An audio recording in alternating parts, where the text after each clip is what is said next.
सुबाहु खरदूषण को मार के आए हो, बड़े वीर बनते हो, घर में अत्याचार हो रहा है, अनाचार हो रहा है, चुप बैठे हुए हो। कह रहे वलकल्ला वनवास जाऊंगा। मैंने कैसे भाई की पूजा की, कैसे नायक हो। जब तुम कहते हो मेरे बड़े भैया कि मैं अत्याचार सहन नहीं करूंगा, तो अत्याचार तो यही हो रहा है घर में, तो तीर उठाते क्यों नहीं हो। राम ने कितनी अद्भुत बात कही। राम कहते किस पर तीर उठाऊं। इस मां पर बचपन में जिसका सपना देख के इसके पास आकर सोया हूं, इस पिता पर जिसने सुबह अपने बाल बनाते समय एक सफेद बाल देखा और उस बाल को देखकर गुरु वशिष्ठ के घर गए और कहा कि अब बस मेरा राज्य समाप्त हुआ, राम को दे दीजिए। या इस भरत पर पाप भी जिसकी सोच की सीमा के बाहर खड़ा होकर प्रणाम करता है कि यहां नहीं जा सकता। किस पर तीर चलाने के लिए बोलता है, बता। राम कहते हैं कि बता मुझे, मैं किसको मारकर पातक लूं, इन तीनों में से किसे मार दूं। और आज समस्या क्या है, मुझे माफ करेंगी हमारी भाभियां, रात को टीवी पे क्या देख रहे हो, एक घर में 3 बहुएं हैं, पूरी रात षड्यंत्र चल रहा है। छोटी वाली ने बड़ी वाली का ऐसा करा, बड़ी वाली ने इसका ऐसा। ये अचानक नहीं हो रहा है। ये क्या सोच रहे हो, आपकी कहानी चल रही है। कहानी तो रामायण की चली थी तो कर्फ्यू लग जाते थे। तुम्हारे हीरे मोती जा चुके, तुम्हारी विद्या जा चुकी, तुम्हारी सारी तकनीक जा चुकी, तुम्हारे लड़के जा चुके, सब जा चुके। तुम्हारे पास एक चीज बची है जिसे छीनने के लिए पागल है पश्चिम, और वो चीज है तुम्हारा परिवार, तुम्हारे संस्कार। अब इस पर डाका डालने की कोशिश है। कोई सीरीज देख लो, उसके 40 मिनट में एक बलात्कार होगा, एक हत्या होगी, एक संस्कृति और कला के ऊपर, भारतीय दर्शन के ऊपर गंदी गंदी गालियां होंगी। ये क्या है, ये धीमे धीमे आपके घरों तक जहर पहुंचाया जा रहा है।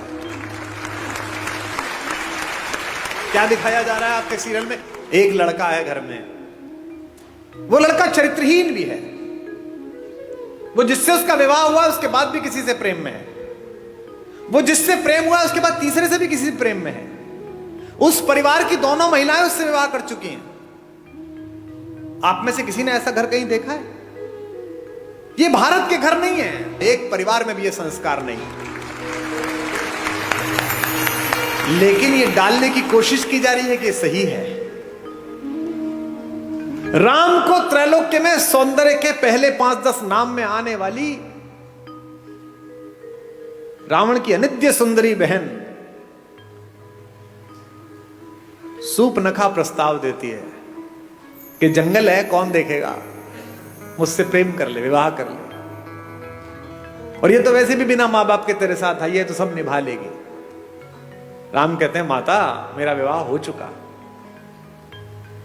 लक्ष्मण से कहती है, लक्ष्मण भी यही करते हैं, गुस्से में सीता को हानि पहुंचाने की कोशिश करती है और ऐसे में अस्त्र उठता है और उसकी नाक पर चोट लग जाती है, जो रावण के गुस्से का कारण बनी है। ये राम है जो जंगल में भी मिले हुए इस अश्लील, अशालीन, असंस्कारी, अपारिवारिक अवसर को ठुकरा देते हैं। और एक रावण है जो पंचकन्याओं में पूजित माता मंदोदरी का पति होने के बावजूद भी सिर्फ इतना सुनकर कि जंगल में 2 लोग घूम रहे हैं, उनकी बीवी बहुत अच्छी है, उसके पीछे लग जाता है। इसीलिए उसके कुल वंश का नाश होता है, सारी पीढ़ियां ध्वस्त हो जाती हैं, सब लोग समाप्त हो जाते हैं। मैं केवल ये सोचता हूं कि अगर मेरे बोलने से 10 लोग, 20 लोग, 50 लोग, 100 लोग भी गुणात्मक परिवर्तन जीवन में हो जाए तो बढ़िया बात हो जाएगी। एक सज्जन ने मुझे चिट्ठी लिख कर दी, ऐसे ही जैसे ये चिट्ठी आई है कि साहब वो मैं कल आया था, आपने राम और भरत के प्रेम के विषय में बताया, और मेरे सगे भाई साहब जो है वह हिम्मतनगर गुजरात में रहते हैं, और मेरा उनसे 25-30 साल से संपत्ति विवाद चल रहा है। ना मैं उनके बच्चों की शादी में गया, ना वो मेरे शादी में आए, पर कल रात सुन के मैं बहुत रोया। अब कल जब आपका कार्यक्रम समाप्त हो जाएगा तो मैंने दोनों बेटों को, बहुओं को लेकर मैं जा रहा हूं हिम्मतनगर, और संपत्ति के और अदालत के सारे कागज लेकर उनके चरणों में रख दूंगा और कह दूंगा भैया जो आप जाने करिए, बस मुझे माफ कर दीजिए, मुझे चरणों में स्थान दीजिए। मुझे लगता है कि यही आपका पारिश्रमिक है, यही आपका प्रतिफल है।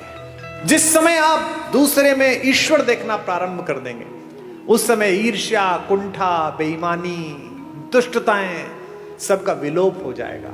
और ये पृथ्वी इसीलिए बची हुई है अभी तक भी कि इसमें अच्छे लोगों का प्रतिशत ज्यादा है, बुरे लोगों का प्रतिशत कम है।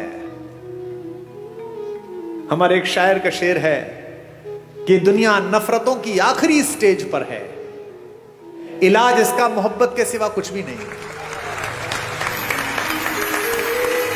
ये दोनों भाई थे, यूक्रेन और रूस, एक दूसरे के खून के प्यासे हैं, निरपराध लोगों को मार रहे हैं। और मरवा कौन रहा है?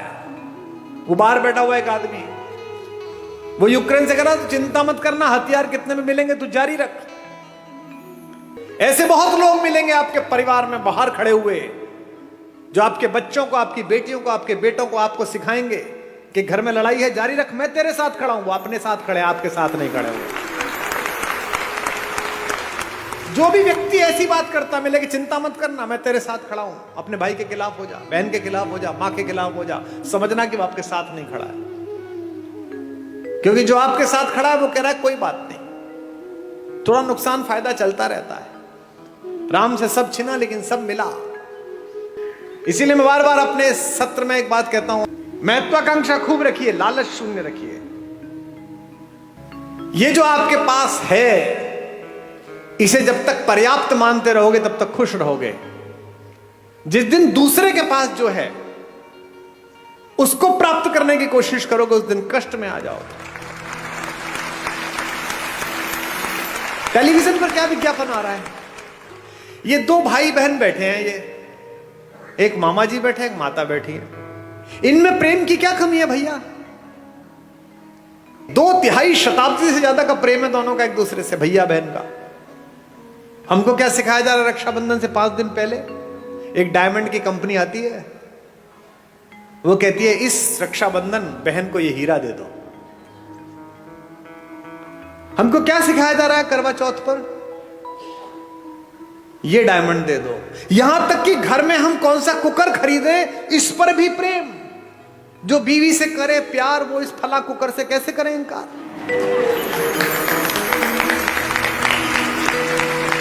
यानी जिनके घर में वो कुकर नहीं आता, वो अपनी पत्नी से प्रेम नहीं करते। मेरे घर में शुरू में कुकर नहीं था, तो मेरे पिता ने मेरी मां से प्रेम नहीं किया। कैसी मूर्खतापूर्ण बात है। साधनों से अगर प्रेम होता, अगर साधन प्रेम का प्रतीक होते, तो राम पिछड़ जाते, रावण जीत जाता। मुझसे लोग कहते हैं आगरे में एक सफेद रंग की बिल्डिंग दिखाकर कि ये प्रेम का प्रतीक है। इसे प्रेम का प्रतीक बताते हो? ये प्रेम का प्रतीक है? अरे प्रेम का सबसे बड़ा प्रतीक तो समुद्र के नीचे इकट्ठे हुए वो पत्थर है जिन पर मेरा राम चल कर गया।